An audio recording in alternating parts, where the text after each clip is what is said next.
ഇന്ന് നല്ലൊരു കോവയ്ക്കയുടെ വീഡിയോ ആയാലോ?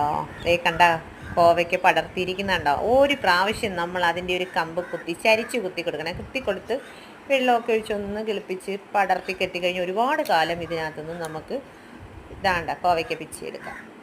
നമുക്ക് നല്ലൊരു പച്ചക്കറിയല്ലേ ഇത്.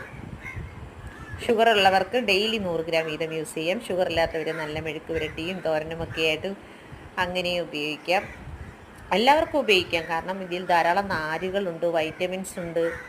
പിന്നെ ഇതിൻ്റെ ഇലയാണെങ്കിൽ തോരൻ വെക്കുന്നവരുണ്ട്. ഇല നന്നായി തിളപ്പിച്ച വെള്ളത്തിൽ ഇട്ടിട്ട് ഉണക്കി പൊടിയാക്കി സൂക്ഷിച്ചു വെച്ചിരുന്ന സോറിയാസിസ് എന്ന് പറഞ്ഞ രോഗത്തിനുള്ള മരുന്നാണ്. അത് ചൂടുവെള്ളത്തിനകത്ത് ദിവസം 3 നേരം വീതം കഴിച്ചു കഴിഞ്ഞാൽ സോറിയാസിസ് ഒക്കെ മാറും. അങ്ങനത്തെ ആൾക്കാരൊക്കെ ഉണ്ടല്ലോ, സോറിയാസിസ് ഒക്കെ ഉള്ള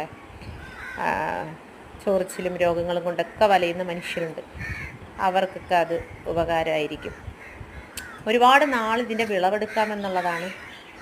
എല്ലാ പച്ചക്കറികളും കുറച്ച് നാളൊക്കെ ആകുമ്പോൾ അങ്ങ് പോകില്ലേ. ഇതൊരുപാട് കാലം നമുക്ക് ഇതിൽ നിന്ന് വിളവെടുക്കാം. എല്ലാവരും പറ്റുന്നവരെല്ലാം അല്പമെങ്കിലും മണ്ണുണ്ടെങ്കിൽ ഇതുപോലെ കണ്ടോ പടർത്തി കെട്ടിക്കുന്നത്. ഇഷ്ടമായോ?